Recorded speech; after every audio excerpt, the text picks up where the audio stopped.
Selamat datang di Darul Horror Story, tempat kisah-kisah terlarang, pengalaman nyata, dan cerita yang sengaja dikubur, kini dibangkitkan kembali. Cerita-cerita ini bukan sekedar dongeng, beberapa berasal dari pengakuan orang-orang yang masih hidup, dan sebagian lagi dari mereka yang seharusnya sudah mati.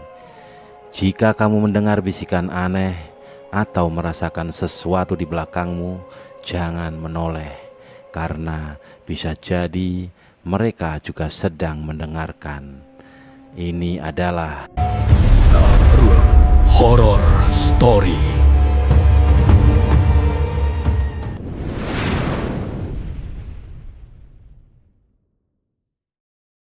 tahun 2006 seharusnya menjadi tahun kelahiran pertama Bu Sekar sebagai seorang ibu. Namun pada bulan ketujuh kehamilannya, dia berdiri di ambang keputusan yang tidak pernah ia pahami sepenuhnya. Bukan karena ia bodoh, melainkan karena putus asa sering menyamar sebagai keyakinan. Saat itu, hidupnya terlalu sempit untuk ditampung oleh doa-doa yang biasa. Ritual itu tidak berlangsung dramatis, tidak ada teriakan, tidak ada darah yang disiramkan, tidak ada suara-suara yang membuat bulu kuduk berdiri. Justru itulah yang membuatnya terasa sah, terlalu tenang untuk disebut salah. Ia hanya diminta mengucap janji, sebuah kalimat pendek yang diselipkan di antara napas, seolah-olah janji itu bisa menguap bersama embun pagi. Janji itu berbunyi sederhana, jika bayi tidak dilahirkan, hidup Bu Sekar akan dibuka jalannya. Tidak disebutkan bagaimana caranya, tidak dijelaskan siapa yang menerima, dan tidak ada jaminan kapan hasilnya tiba. Hanya satu hal yang ditekankan, janji yang diucapkan tidak bisa ditarik meski tidak pernah diambil.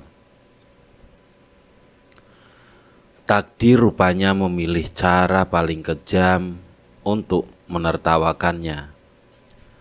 Bayi itu lahir dengan selamat, menangis keras, sehat, lengkap, seolah-olah dunia sengaja membuktikan bahwa perjanjian gelap tidak selalu berhasil, namun selalu meninggalkan bekas. Sejak hari itu, Bu Sekar tidak pernah merasa benar-benar pulang ke tubuhnya sendiri. Suaminya berubah tanpa sebab yang jelas.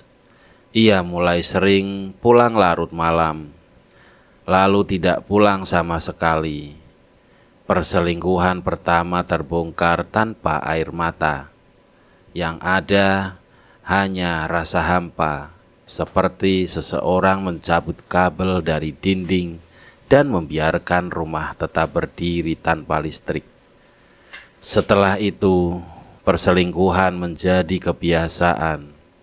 Kehamilan perempuan lain menjadi berita yang datang dan pergi, meninggalkan luka yang tidak pernah sembuh.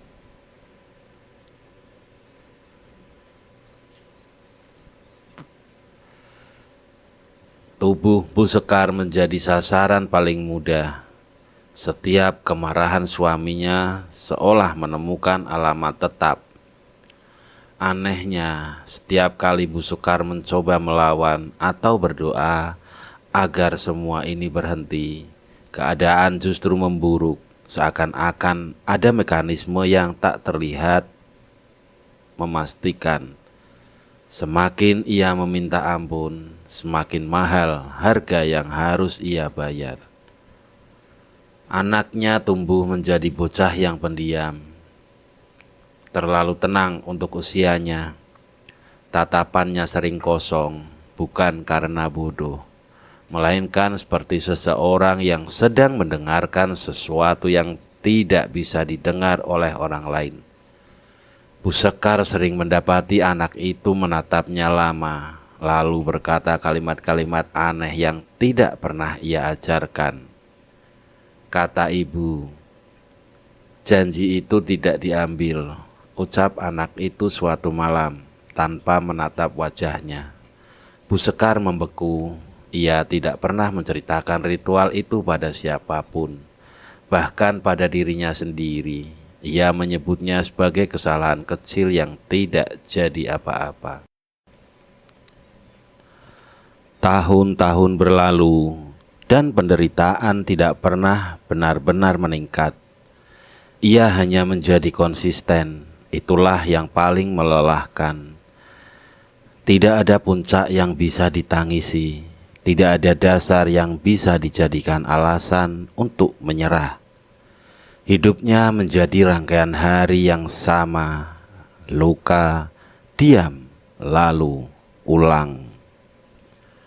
Hingga suatu malam di tahun 2010, tubuhnya tergeletak di lantai rumah dengan napas terputus-putus. Dalam kondisi nyaris tidak sadar, satu pikiran muncul dengan sangat jernih. Janji itu belum selesai.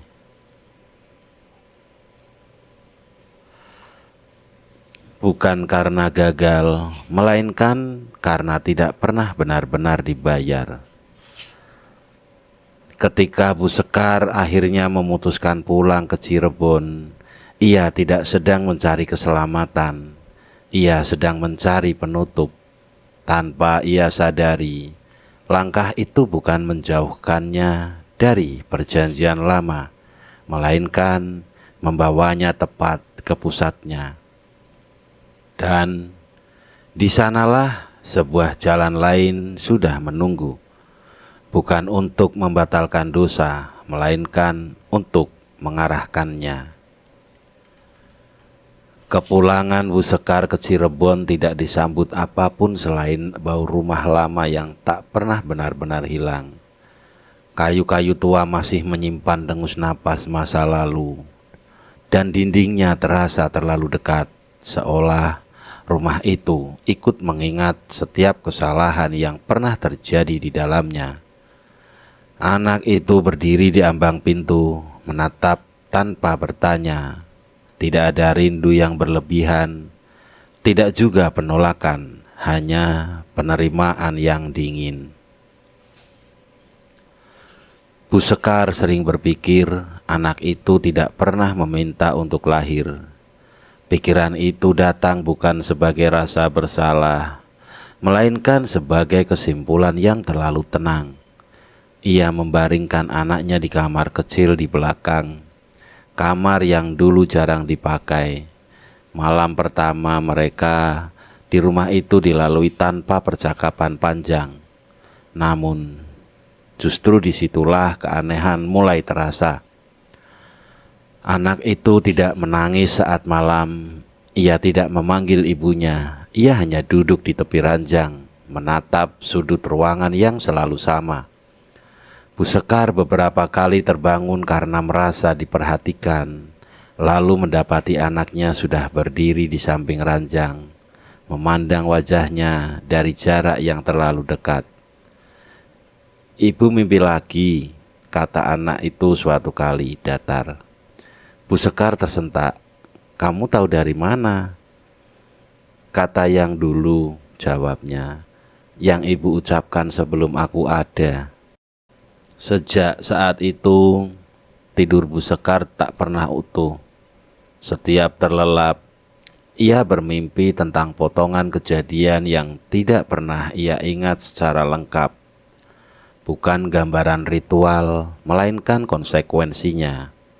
Dirinya duduk sendirian di ruang sempit, mendengar suara langkah yang tak pernah sampai, dan merasakan sesuatu di dadanya yang perlahan berkurang. Bukan sakit, melainkan rasa memiliki. Tetangga mulai memperhatikan perubahan. Bu Sekar menjadi lebih pendiam, lebih tertutup, namun juga lebih tajam. Tatapannya sering kosong, lalu tiba-tiba fokus, seolah sedang mendengarkan perintah. Anak itu jarang bermain dengan anak-anak lain. Jika ditanya, ia hanya menjawab seperlunya dan selalu menyebut ibunya dengan nada yang tidak lazim. Bukan hormat, bukan sayang, melainkan seperti menyebut peran. Suatu sore saat Bu Sekar mencuci pakaian di belakang rumah, seorang perempuan tua berhenti di pagar.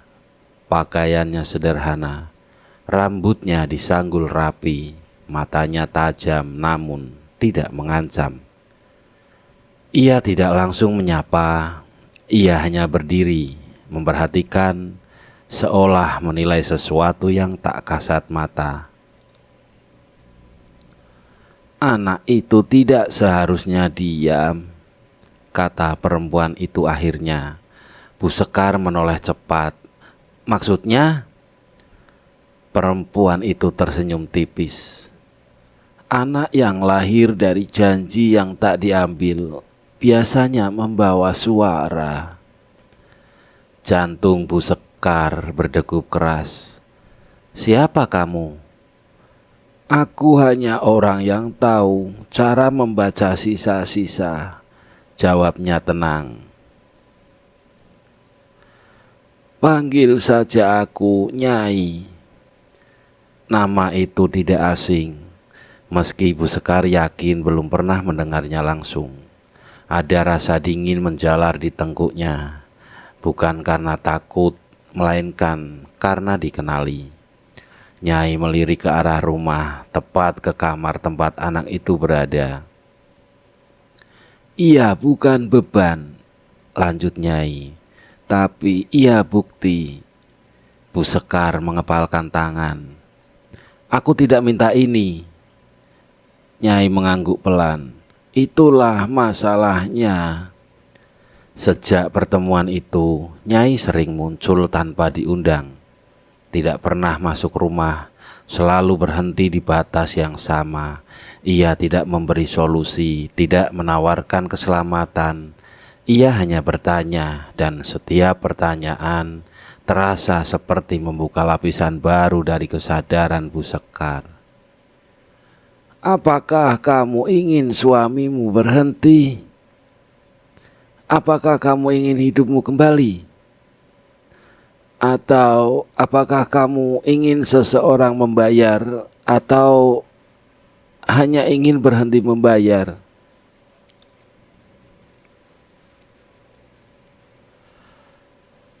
Bu Sekar tidak pernah menjawab langsung.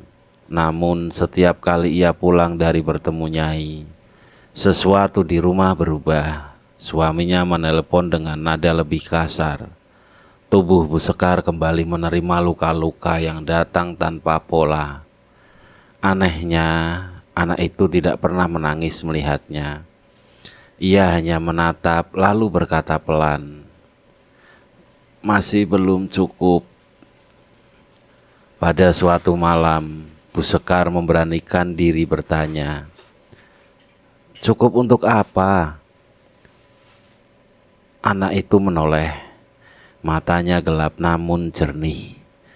Untuk menutup, Nyai akhirnya mengungkapkan satu hal penting. Ada jalan lain selain menjual yang belum lahir. Jalan yang lebih rapi, lebih dewasa. Jalan yang tidak membutuhkan pengorbanan darah, melainkan pengalihan. Namanya jual musuh, kata Nyai. Bukan untuk membunuh, tapi untuk menghapus posisi. Bu Sekar terdiam lama. Untuk pertama kalinya sejak bertahun-tahun, dia tidak merasa ingin kabur, tapi ia merasa dipilih. Dan jauh di dalam dirinya, sesuatu yang dulu pernah ia lepaskan mulai merapat kembali, bukan sebagai harapan, melainkan sebagai niat.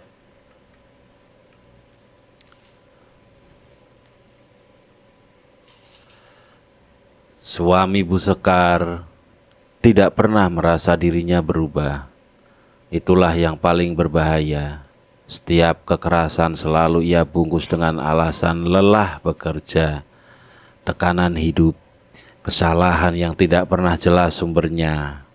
Ia tidak melihat dirinya sebagai pelaku, melainkan korban keadaan yang kebetulan memiliki tubuh orang lain sebagai pelampiasan. Sejak Bu Sekar kembali ke Cirebon, amarahnya justru semakin terarah. Telepon-telepon datang di jam-jam ganjil, nada suaranya keras, memerintah seolah jarak hanya memperbesar haknya untuk menyakiti. Ia tidak tahu bahwa setiap kali ia memaki, sesuatu di sekitarnya mulai kehilangan fungsi kecil. Bukan barang besar, bukan peristiwa mencolok, hanya hal-hal sepele yang biasa diabaikan. Jam tangannya sering berhenti tiba-tiba, kendaraannya mogok tanpa sebab yang bisa dijelaskan oleh bengkel. Rekan-rekannya mulai lupa janji, bukan sengaja, melainkan seperti ingatan mereka tentang dirinya memudar pelan-pelan. Namun ia tidak menyadari itu sebagai pertanda. Ia menganggap dunia sedang tidak adil padanya. Bu Sekar memperhatikan semuanya dengan tenang yang baru. Bukan tenang yang pasrah, melainkan karena jarak emosional mulai terbentuk.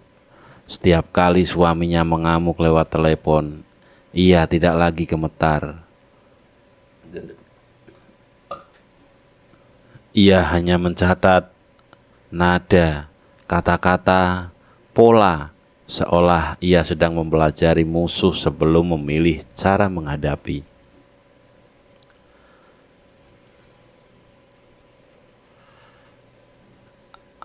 Anaknya mulai berubah lebih jelas. Ia tidak lagi hanya berbicara dengan kalimat aneh. Kini ia mulai memberi saran, bukan sebagai anak, melainkan seperti seseorang yang membaca peta. Kalau dia marah hari Selasa, kata anak itu suatu pagi, hari Kamis dia akan kehilangan sesuatu. Bu Sekar menatapnya lama. Kehilangan apa? Yang dia anggap miliknya, jawab anak itu tanpa ekspresi. Nyai datang sore itu dengan langkah pelan. Seperti biasa, ia berhenti di batas yang sama.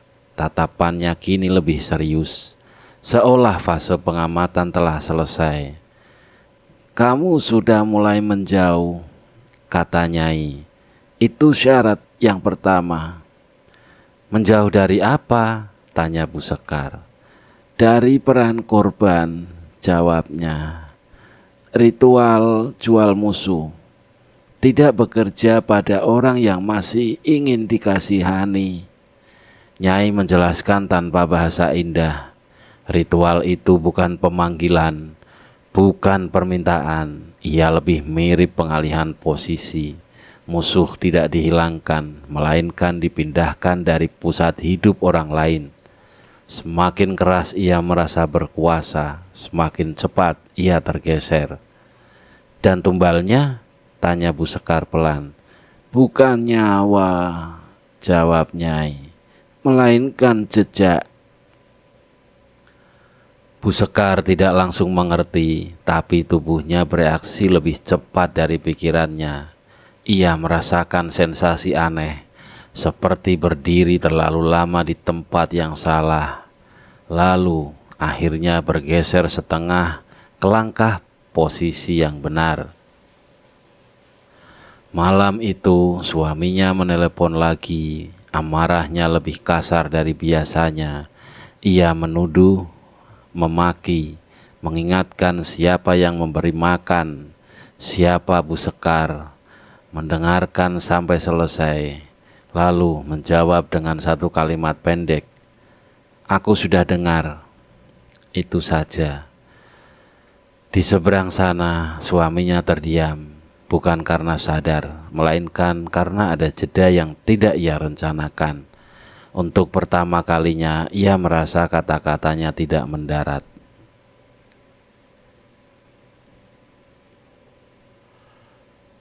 Hari-hari berikutnya, Efeknya menjadi nyata, bukan besar tapi konsisten. Ia mulai diabaikan di tempat kerja, instruksinya tidak segera dilaksanakan. Orang-orang lupa mengabari, ia datang ke ruangan dan percakapan berhenti, bukan karena takut, melainkan karena tidak lagi relevan. Ia pulang dengan amarah yang lebih kacau, namun Bu Sekar sudah tidak berada di sana. Ia hanya meninggalkan rumah kosong dan anak yang duduk tenang, menatapnya dengan cara yang tidak bisa ia pahami. "Kamu siapa?" bentak suaminya. Anak itu mengangkat wajah. "Yang akan mengingatmu saat orang lain berhenti." Kalimat itu menghantam tanpa suara. Suaminya mundur selangkah. Dadanya sesak oleh perasaan asing. Bukan takut, melainkan kehilangan tempat. Nyai berkata benar, ritual itu tidak dimulai dengan simbol atau ucapan. Ia dimulai ketika Bu Sekar berhenti berharap suaminya berubah. Saat itu, posisi mulai bergeser. Dan di dalam rumah tua di Cirebon, anak itu duduk sebagai penanda hidup. Bukan untuk melindungi, bukan untuk menyerang, melainkan untuk memastikan setiap sebab akan menemukan akibatnya sendiri.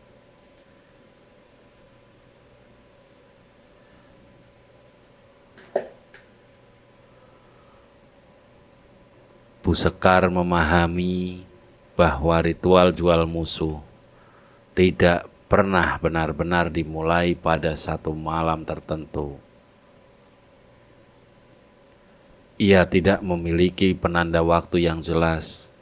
Tidak ada hitungan hari, tidak ada pertanda keras. Ritual itu bekerja seperti perubahan kebiasaan yang terlalu lama diabaikan, pelan, konsisten, dan tidak bisa dibatalkan begitu disadari. Suaminya mulai mengeluh tentang hal-hal kecil. Ia mengirim pesan panjang tentang rekan kerja yang tidak lagi menghormatinya. Atasan yang tiba-tiba mempertanyakan keputusannya, dan teman-teman lama yang berhenti menghubungi tanpa alasan. Tidak ada satu kejadian besar yang bisa ia tunjuk sebagai penyebab. Dunia hanya terasa bergeser, seolah ia berdiri di tempat yang sama. Namun semua orang lain mengambil satu langkah menjauh.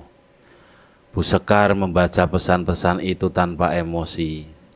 Ia tidak lagi merasa puas atau lega, yang muncul justru rasa asing, seperti menonton seseorang yang tersesat di kota yang dulu ia bangun sendiri.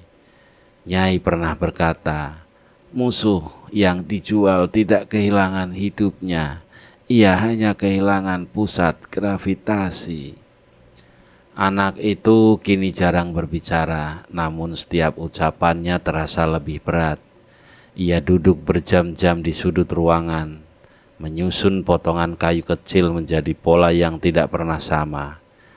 Bu Sekar memperhatikan bahwa setiap kali susunan itu selesai, ponselnya akan bergetar dengan kabar baru tentang suaminya, kehilangan lain, kegagalan kecil yang bertumpuk. "Kenapa kamu melakukan itu?" tanya Bu Sekar suatu sore.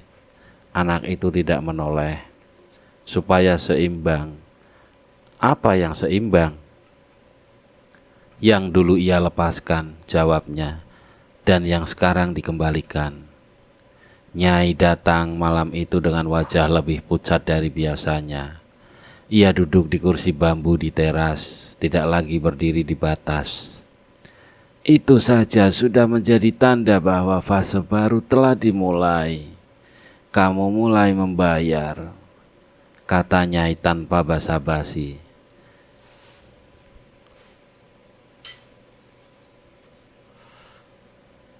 Bu Sekar mengangguk. Ia merasakannya, tubuhnya sering lelah tanpa sebab, tidurnya dangkal. Ada bagian dari dirinya yang seperti mengendur. Bukan sakit, melainkan berkurang. Ia tidak panik. Ia hanya ingin tahu seberapa besar harga yang harus ditanggung. Harga selalu adil, ujar Nyai. Bukan ringan, tapi setara. Ritual jual musuh memasuki tahap aktif ketika Bu Sekar berhenti merespon. Ia tidak lagi membalas pesan, tidak mengangkat telepon. Ia menolak memberi reaksi, baik marah maupun iba. Keheningan itu menjadi alat paling tajam. Suaminya yang terbiasa mengukur keberadaannya dari dampak yang ia timbulkan, mulai kehilangan arah. Ia datang ke Cirebon tanpa pemberitahuan. Ketika berdiri di depan rumah tua itu, wajahnya menunjukkan kelelahan yang tidak bisa disamarkan. Namun bukan kelelahan fisik. Ia tampak seperti seseorang yang sudah lama tidak dipanggil namanya sendiri.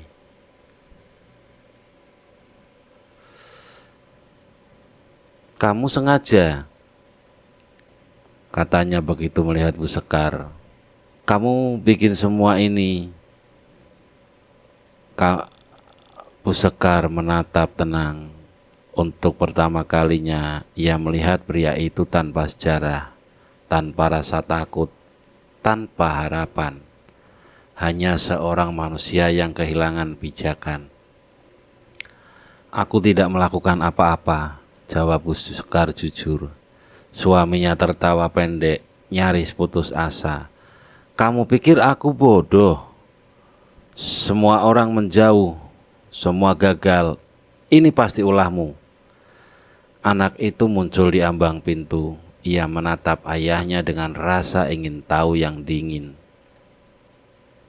Kamu tidak dijual, kata anak itu pelan.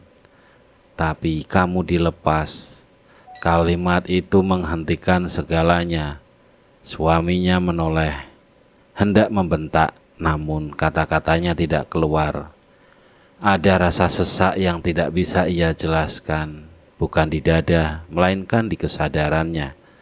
Ia tiba-tiba menyadari bahwa ia tidak tahu harus memerintah siapa lagi. Ia pergi malam itu tanpa ancaman, tanpa teriakan. Ia pergi seperti seseorang yang lupa tujuan awal kedatangannya. Setelah itu, kabar tentang dirinya datang semakin jarang. Bukan karena ia membaik, melainkan karena tidak ada lagi yang merasa perlu menceritakannya. Ia masih hidup, masih berjalan, masih berbicara, namun keberadaannya tidak lagi meninggalkan bekas. Bu Sekar berdiri lama di teras setelah kepergiannya. Nyai menatapnya serius.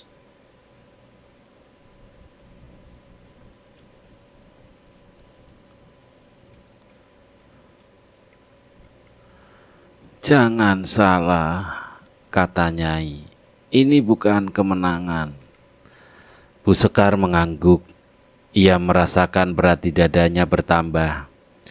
Ia tahu setiap langkah menjauh dari peran korban. Ia juga menjauh dari sesuatu yang dulu membuatnya manusia seutuhnya. Namun, ia tidak mundur. Karena untuk pertama kalinya, penderitaan tidak lagi datang tanpa arah. Dan di dalam rumah itu, sebab telah menemukan jalannya menuju akibat tanpa perlu dipaksa. Bu Sekar mulai menyadari bahwa ritual itu tidak pernah benar-benar menargetkan musuhnya saja. Seperti kesepakatan apapun yang melibatkan pengalihan, selalu ada gesekan di titik-titik yang paling dekat. Dan yang paling dekat dengannya adalah anak itu, bukan sebagai korban, melainkan sebagai pengikat. Ia tidak lagi memanggil Bu Sekar dengan sebutan ibu. Setiap waktu, kadang ia hanya diam, menatap, seolah sedang menunggu perintah yang tidak pernah diucapkan. Kadang ia memanggilnya dengan nama lengkap tanpa emosi, tanpa makna keluarga. Panggilan itu tidak kasar, namun membuat jarak terasa nyata. "Kenapa kamu berubah?" tanya Bu Sekar suatu malam. Berusaha menjaga suaranya tetap stabil, anak itu menutup buku tipis yang sedang ia pegang. "Aku tidak berubah," katanya. "Aku menyesuaikan." "Dengan apa?" "Dengan posisi baru," jawabnya. "Ibu sekarang bukan lagi yang ditindas." Kalimat itu seharusnya terdengar melegakan. Namun yang dirasakan Bu Sekar justru kekosongan yang perlahan melebar. Ia mulai kehilangan momen-momen kecil, obrolan tanpa tujuan, tawa singkat, kebiasaan lama yang dulu menjadi jangkar. Anak itu kini hadir sebagai sesuatu yang lebih tua dari usianya, lebih sadar dari yang seharusnya. Nyai datang lebih jarang, namun setiap kedatangannya membawa bobot yang lebih berat. Ia duduk di kursi teras, memandangi halaman yang mulai dipenuhi dedaunan kering.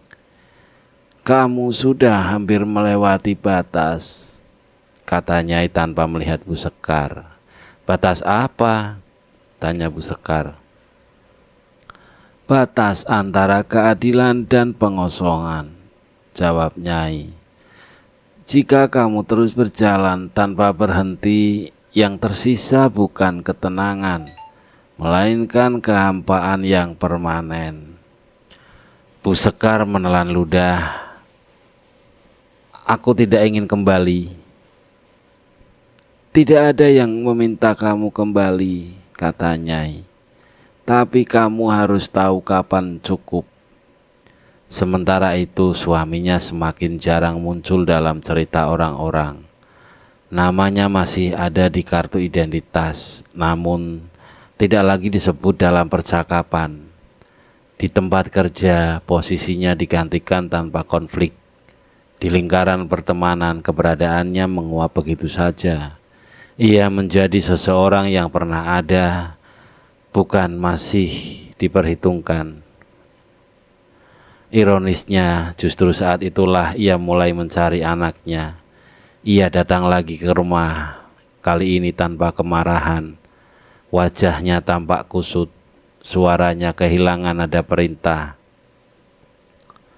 "Aku cuma mau bicara dengan anakku," katanya. Bu Sekar berdiri di ambang pintu, ragu. Ia melirik anak itu yang duduk tenang di dalam rumah. "Kamu masih ingin?" tanya Bu Sekar pelan. Anak itu mengangguk. "Ini bagian dari penutupan." Pertemuan itu berlangsung singkat, tidak ada pelukan, tidak ada tangisan. Suaminya mencoba berbicara, namun setiap kalimatnya terdengar seperti pertanyaan yang tidak yakin ingin dijawab. Anak itu hanya mendengarkan, lalu berkata satu kalimat yang membuat pria itu terdiam lama. "Kamu tidak hilang," katanya. "Kamu hanya tidak lagi dicari." Setelah itu suaminya pergi tanpa menoleh. Langkahnya pelan, seolah ia takut menghilang sepenuhnya jika bergerak terlalu cepat.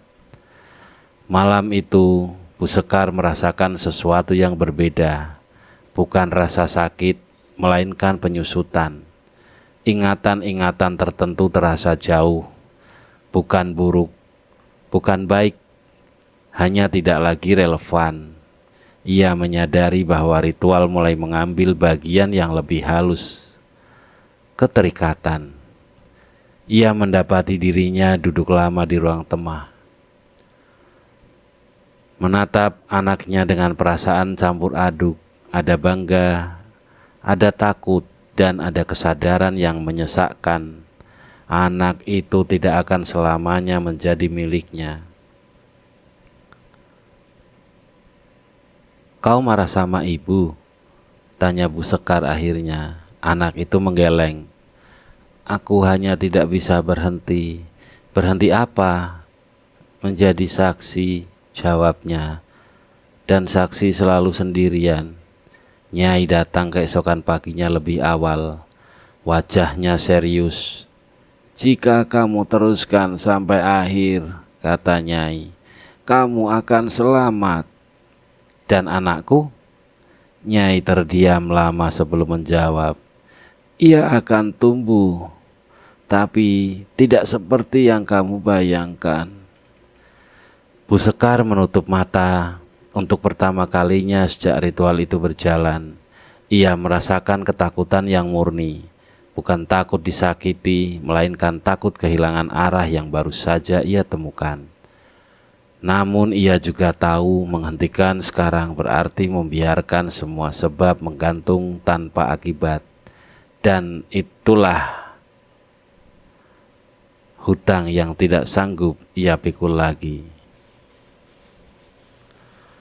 Bu Sekar mulai menyadari bahwa anak itu tidak lagi sekedar berada di dalam rumah, tapi ia menjadi poros, bukan pusat perhatian, melainkan titik di mana segala sesuatu berhenti dan menimbang diri sendiri. Setiap keputusan terasa melewati tatapan anak itu terlebih dahulu, meski ia tidak mengucapkan sepatah kata pun. Pagi-pagi, Bu Sekar mendapati anaknya duduk di lantai, menyusun benda-benda kecil milik rumah. Kunci lama, kancing baju, potongan kayu, uang receh. Susunannya tidak membentuk pola yang mudah dipahami, namun selalu berakhir dengan jarak yang rapi, tidak saling bersentuhan, tidak pula berjauhan. "Untuk apa?" tanya Bu Sekar. "Supaya tidak saling menuntut," jawab anak itu singkat. Jawaban itu menimbulkan dingin yang aneh. Bu Sekar mengamati, lalu menyadari bahwa setiap benda yang diletakkan anak itu memiliki keterkaitan dengan seseorang yang pernah masuk dalam hidup mereka dan kemudian pergi. Tidak ada yang dipilih secara acak. Nyai datang sore itu membawa raut wajah yang lebih tua dari biasanya. Ia duduk dan menatap susunan benda di lantai tanpa bertanya. "Sekarang kamu lihat," kata Nyai akhirnya, "ritual ini tidak bekerja lewat amarah, ia bekerja lewat kesadaran." Bu Sekar mengangguk pelan. "Anakku mulai berubah." "Bukan berubah," koreksi Nyai. "Ia menjalankan fungsi." Nyai kemudian menceritakan asal-usul ritual jual musuh dengan bahasa yang tidak dibungkus mitos berlebihan. Ritual itu lahir dari kebutuhan orang-orang yang terjebak dalam hubungan timpang, bukan untuk membalas, melainkan untuk memindahkan beban keberadaan. Musuh tidak diserahkan pada kematian, tetapi pada kelupaan yang terstruktur. "Dan saksi," lanjut Nyai, "selalu diperlukan. Bukan untuk mengawasi, melainkan untuk mengingat bahwa perpindahan itu pernah terjadi." Bu Sekar menatap anaknya. "Kenapa harus dia?" Nyai menatap balik. "Karena ia lahir dari janji yang tidak diambil. Ia sudah berada di antara." Malam itu, anak itu mengalami sesuatu yang pertama kali membuat Bu Sekar panik. Ia terbangun dengan nafas cepat, bukan karena mimpi buruk, melainkan karena kelelahan yang tidak wajar. Matanya terbuka, namun fokusnya kosong. "Aku capek," katanya lirih. Bu Sekar memeluknya. Tubuh anak itu hangat, nyata, namun ia merasakan getaran halus, seperti seseorang yang menahan terlalu banyak informasi tanpa harus meletakkannya di mana. Capek kenapa? Tanya Bu Sekar. Karena mereka masih mencari, jawabnya. Padahal sudah selesai. Bu Sekar memahami maksudnya, meski suaminya hampir sepenuhnya kehilangan posisi sosial. Sisa-sisa keinginannya untuk diakui belum padam. Keinginan itu bukan keamarahan yang membuat proses ini belum tertutup sempurna. Keesokan harinya, kabar datang bahwa suaminya mulai mengalami gangguan kecil yang konsisten. Ia lupa rute yang biasa ia lalui. Ia menyebut orang dengan nama yang salah, bukan karena sakit, melainkan karena ketiadaan jangkar. Identitasnya tidak lagi diikat oleh relasi yang dulu ia kuasai. Bu Sekar merasakan kelegaan yang segera diikuti. Rasa bersalah. Ia menyadari pilihan moral yang kini berdiri di hadapannya. Melanjutkan hingga tuntas atau menghentikan dan membiarkan sisa-sisa itu menggerogoti anaknya. Nyai memperingatkan dengan jelas, jika kamu berhenti sekarang, dampaknya akan berbalik arah. Saksi akan menyimpan beban yang seharusnya diselesaikan. Dan jika lanjut, tanya Bu Sekar, anakmu akan melepas perannya, jawab Nyai, tapi dengan cara yang tidak lembut. Bu Sekar duduk lama di samping anaknya malam itu. Ia menyadari bahwa cinta dalam kondisi seperti ini tidak lagi berarti melindungi dari semua akibat. Kadang cinta adalah keberanian untuk membiarkan proses menyelesaikan dirinya sendiri. Apa kamu ingin berhenti? Tanya Bu Sekar dengan suara bergetar. Anak itu menoleh. Untuk pertama kalinya ada emosi jelas di matanya. Bukan takut, bukan marah, melainkan kejujuran yang polos. Aku ingin selesai, katanya, supaya aku bisa jadi anak lagi.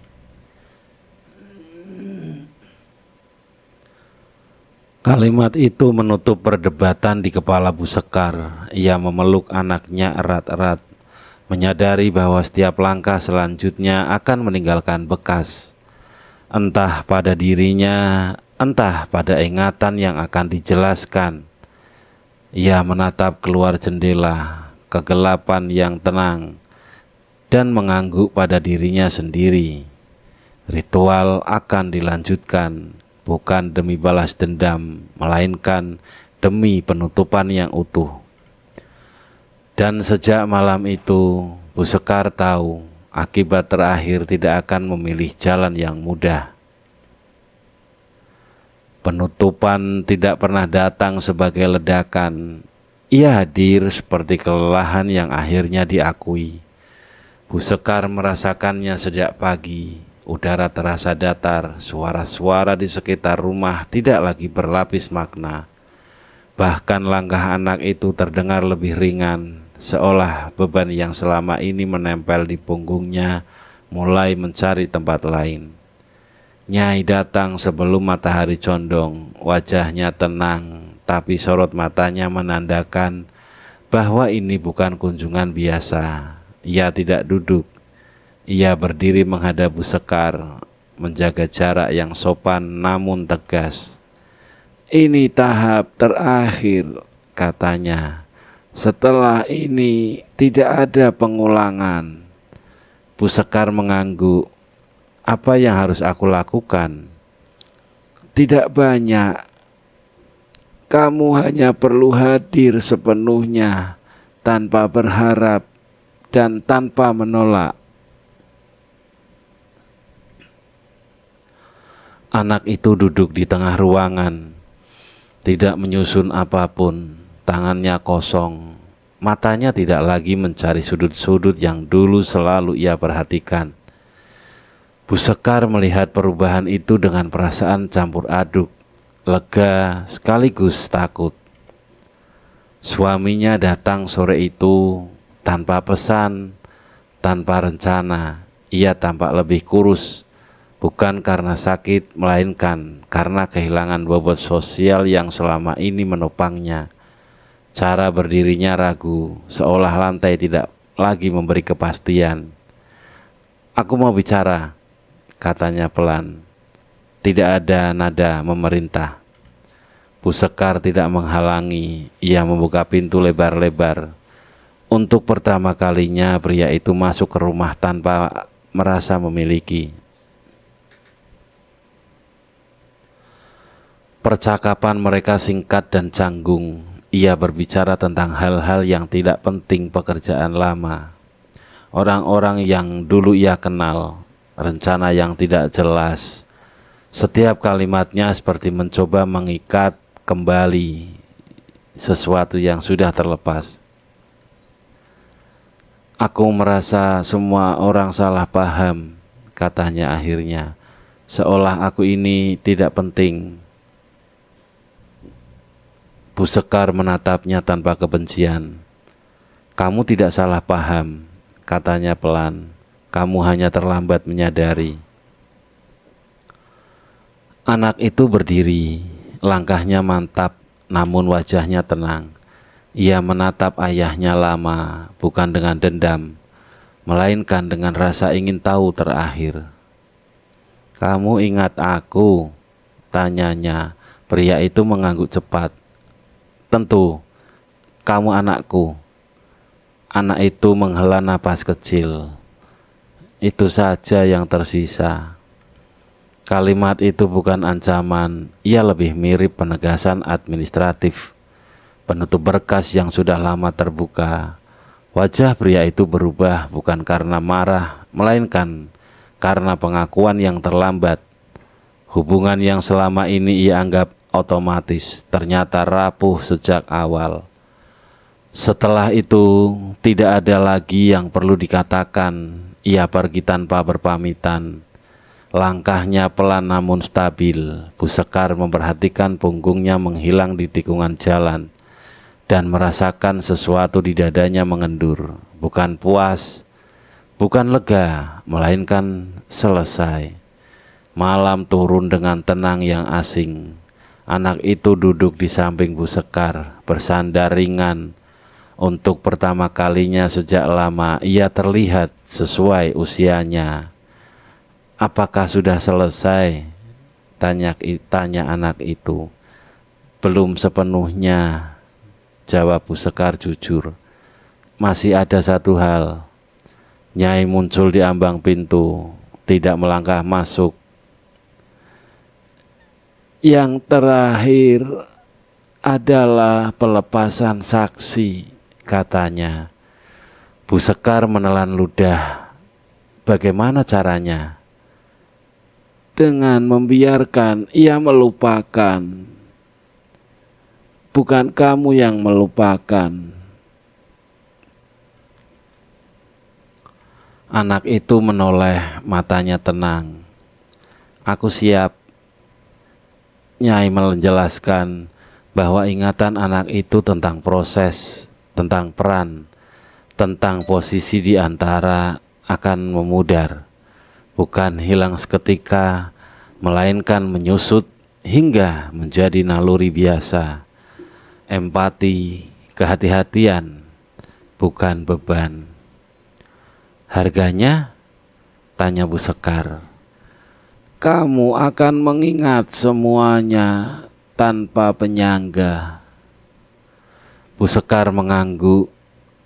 Ia tahu inilah keseimbangan terakhir. Ia yang memulai, ia yang menutup, dan ia yang menyimpan sisa-sisa kesadaran tanpa membaginya pada anaknya. Malam itu, anak itu tertidur cepat. Napasnya teratur, wajahnya polos. Bu Sekar duduk lama di sampingnya, mengamati perubahan halus itu. Ketenangan yang tidak dibuat-buat. Di luar, dunia tidak berubah drastis. Tidak ada kabar besar. Tidak ada kejatuhan yang mencolok. Namun satu hal yang pasti, Nama suaminya tidak lagi disebut dengan emosi apapun. Ia menjadi bagian dari masa lalu yang tidak perlu dirapikan ulang. Nyai pamit sebelum fajar. Jangan mencari aku lagi. Jika kamu melakukannya, berarti kamu belum benar-benar selesai. Bu Sekar berdiri sendirian di teras, menyambut pagi dengan tubuh yang lelah namun utuh. Ia tahu satu babak telah ditutup, namun akibat sejati yang paling sunyi baru akan benar-benar terasa saat kehidupan berjalan tanpa musuh untuk dijual. Hari-hari setelah penutupan ritual berjalan dengan cara yang hampir menipu. Tidak ada kejadian aneh, tidak ada gangguan mencolok. Bahkan rasa takut yang dulu akrab perlahan menyingkir tanpa pamit. Bu Sekar bangun pagi, menyiapkan makanan, mengantar anaknya ke sekolah kecil di ujung kampung. Lalu ia kembali ke rumah dengan langkah yang lebih ringan dari sebelumnya. Anaknya berubah. Ia tertawa lebih mudah, marah sewajarnya, menangis jika kecewa, bukan karena beban yang tak ia pahami. Ia tidak lagi mengucapkan kalimat-kalimat yang membuat Bu Sekar ingin bertanya lebih jauh. Ia kembali menjadi anak dan itu seharusnya menjadi akhir bahagia. Namun Bu Sekar tahu, ketenangan yang datang terlalu rapi selalu menyimpan biaya yang tersembunyi. Ia mulai kehilangan hal-hal kecil yang tidak bisa ia jelaskan. Bukan ingatan penting, ia masih ingat semua kejadian, semua pilihan, semua kata yang diucapkan. Yang hilang adalah rasa. Kenangan tidak lagi menyentuhnya seperti dulu.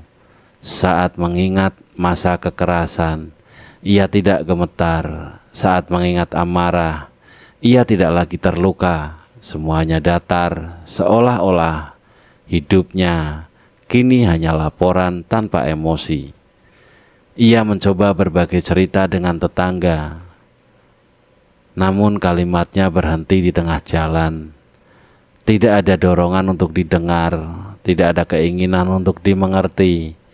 Bu Sekar menyadari ritual telah menghapus perannya sebagai korban, namun juga mencabut haknya untuk mencari simpati. Suatu sore, ia bertemu mantan suaminya secara tidak sengaja di pasar kecil. Pria itu tampak biasa, tidak sengsara, tidak pula bangkit. Ia berjalan dengan wajah netral, membawa belanjaan sederhana. Ketika mata mereka bertemu, tidak ada reaksi yang berarti. Tidak ada amarah, tidak ada rasa bersalah. Bahkan penghindaran pun tidak terjadi. Ia hanya seorang yang pernah dikenal. Bu Sekar merasa dadanya kosong, bukan karena luka, melainkan karena tidak ada lagi ikatan emosional untuk diputus. Ia sadar bahwa ritual tidak menghancurkan musuhnya. Ia hanya menempatkannya di luar orbit hidupnya sepenuhnya. Malam hari, Bu Sekar sering terbangun tanpa sebab. Ia duduk di tepi ranjang, menatap anaknya yang tidur nyenyak. Ada dorongan untuk menangis, namun air mata tidak datang. Ia ingin merasa lega, namun perasaan itu tidak benar-benar tiba. Ia teringat ucapan Nyai, "Kamu akan mengingat semuanya tanpa penyangga." Kini ia mengerti maksudnya. Ia menjadi satu-satunya tempat di mana seluruh sebab akibat tersimpan utuh. Tidak dibagi, tidak dikurangi, tidak diputar ulang. Ia memikul kesadaran penuh atas semua yang terjadi, sementara dunia bergerak maju tanpa perlu memikirkannya lagi. Di sekolah, anaknya membuat gambar keluarga, hanya 2 orang, ia dan ibunya. Guru bertanya apakah ia ingin menambahkan sosok lain. Anak itu menggeleng sambil tersenyum. Ini sudah lengkap, katanya. Kalimat itu seharusnya membuat Bu Sekar bahagia, namun yang muncul justru rasa asing, seperti berdiri di ruangan yang telah dirapikan sempurna, tapi tidak lagi terasa milik sendiri. Bu Sekar mulai memahami bentuk hukuman yang paling halus, bukan penderitaan, melainkan keterpisahan emosional dari dunia. Ia tidak dijauhi orang lain, ia hanya tidak lagi mencari keterhubungan. Ia hidup dengan baik, terlalu baik. Suatu malam saat hujan turun pelan, Bu Sekar berdiri di teras, memejamkan mata. Ia bertanya pada dirinya sendiri, bukan pada siapapun. Apakah semua ini sepadan? Tidak ada jawaban, tidak ada suara, hanya kesadaran yang tenang dan berat. Ia tidak akan pernah bisa kembali menjadi orang yang sama seperti sebelum janji itu diucapkan bertahun-tahun lalu. Dan mungkin itulah harga terakhir yang tidak pernah disebutkan. Di dalam rumah, anak itu tidur dengan damai. Di luar, dunia berjalan tanpa mengingat apapun. Dan Bu Sekar berdiri di antara keduanya, selamat, bebas, namun sendirian dalam pemahaman penuh bahwa keadilan tidak selalu meninggalkan rasa lega. Ia hanya meninggalkan kelangsungan hidup. Bu Sekar mulai merasakan bahwa hidup yang terlalu tenang memiliki cara sendiri untuk retak, bukan dengan suara keras, melainkan dengan pertanyaan-pertanyaan kecil yang muncul di saat tak terduga. Pertanyaan yang tidak bisa ia jawab, bukan karena ia tidak tahu, tetapi karena jawabannya tidak lagi memberi kelegaan. Ia mulai bermimpi lagi, bukan mimpi tentang ritual, bukan tentang nyai, dan bukan tentang suaminya. Yang muncul justru dirinya sendiri, duduk di ruangan sempit, memegang sesuatu yang tidak terlihat, sambil mendengarkan suara langkah yang tidak pernah mendekat. Dalam mimpi itu, ia selalu sadar bahwa ia sendirian, dan kesadaran itulah yang membuatnya terbangun dengan napas berat. Anaknya baik-baik saja, terlalu baik, dan dia tumbuh menjadi anak yang mandiri, jarang mengeluh, dan cepat memahami emosi orang lain. Guru-guru memuji kedewasaannya, tetangganya menyebutnya anak yang mudah diatur. Tidak ada yang melihat sisi lain yang membuat Bu Sekar resah. Anak itu jarang meminta apapun. Seolah-olah ia telah belajar sejak dini bahwa keinginan adalah sesuatu yang berbahaya. Nyai tidak pernah datang lagi, namun kehadirannya justru terasa lebih nyata dalam ketiadaannya. Setiap kali Bu Sekar mencoba meyakinkan dirinya bahwa semuanya telah selesai, ingatannya akan percakapan terakhir mereka muncul dengan jelas tentang harga yang tidak selalu dibayar dengan penderitaan fisik. Suatu hari, Bu Sekar menerima kabar bahwa mantan suaminya meninggal, bukan secara tragis, bukan pula tiba-tiba.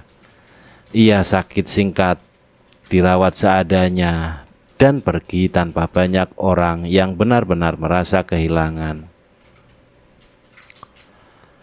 Kabar itu disampaikan secara datar, tanpa emosi tambahan. Bu Sekar duduk lama setelah menerima kabar itu. Tidak ada air mata, tidak ada rasa lega. Yang muncul justru perasaan aneh, seperti seseorang yang akhirnya menyadari bahwa sebuah pintu telah tertutup selamanya, padahal ia sudah lama tidak berniat membukanya.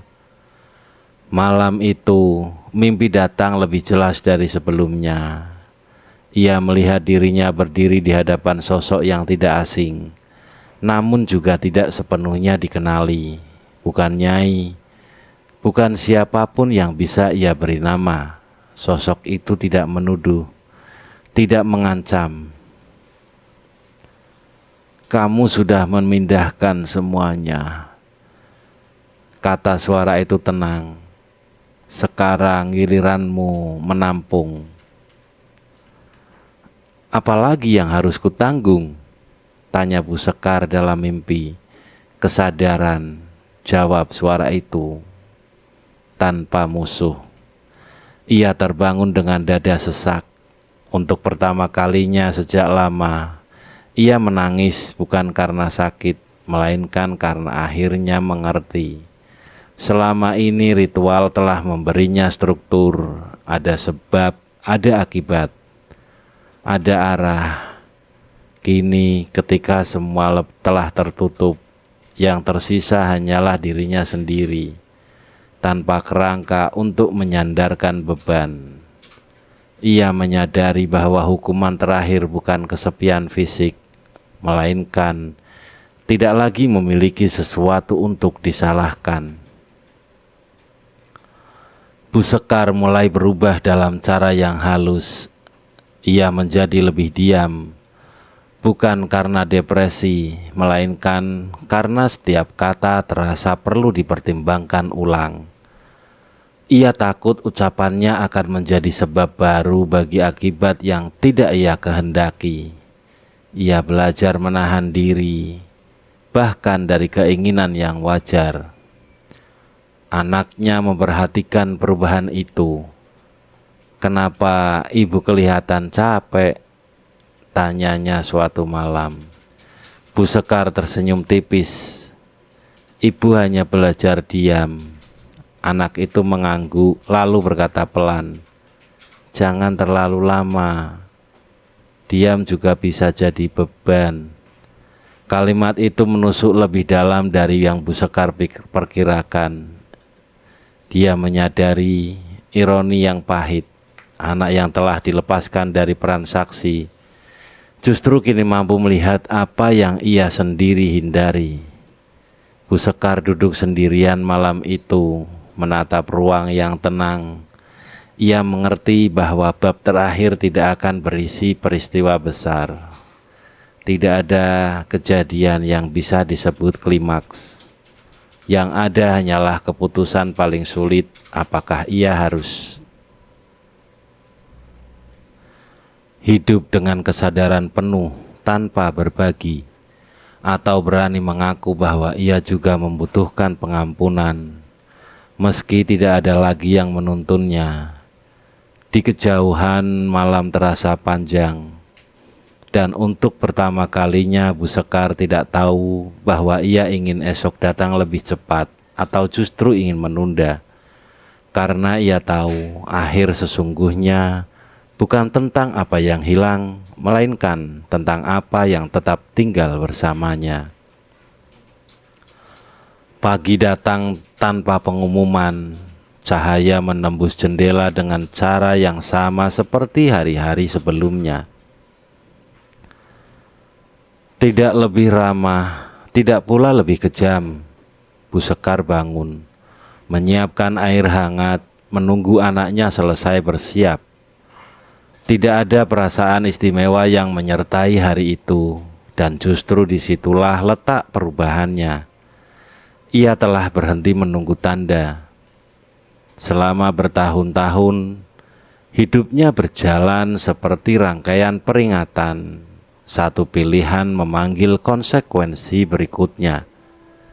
Kini rantai itu tampak selesai. Tidak ada yang mengejar, tidak ada yang menagih. Namun Bu Sekar tahu sesuatu tidak pernah benar-benar berakhir. Ia hanya berpindah bentuk. Ia mengantar anaknya ke sekolah. Di gerbang Anak itu menoleh dan melambaikan tangan, senyumnya ringan, tidak menyimpan tanya.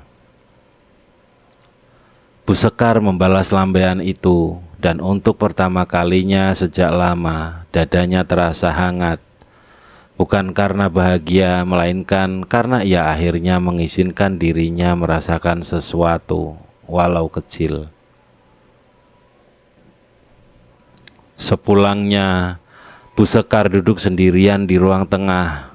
Ia membuka kotak kayu kecil yang selama ini ia simpan di tempat paling jarang disentuh. Di dalamnya tidak ada benda ritual, tidak ada simbol, hanya catatan-catatan lama.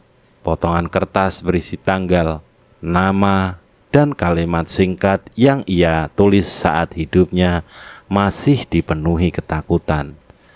Ia membaca satu persatu, tidak ada getaran, tidak ada dorongan untuk menyesal atau memberanikan diri. Yang ada hanyalah pengakuan paling jujur.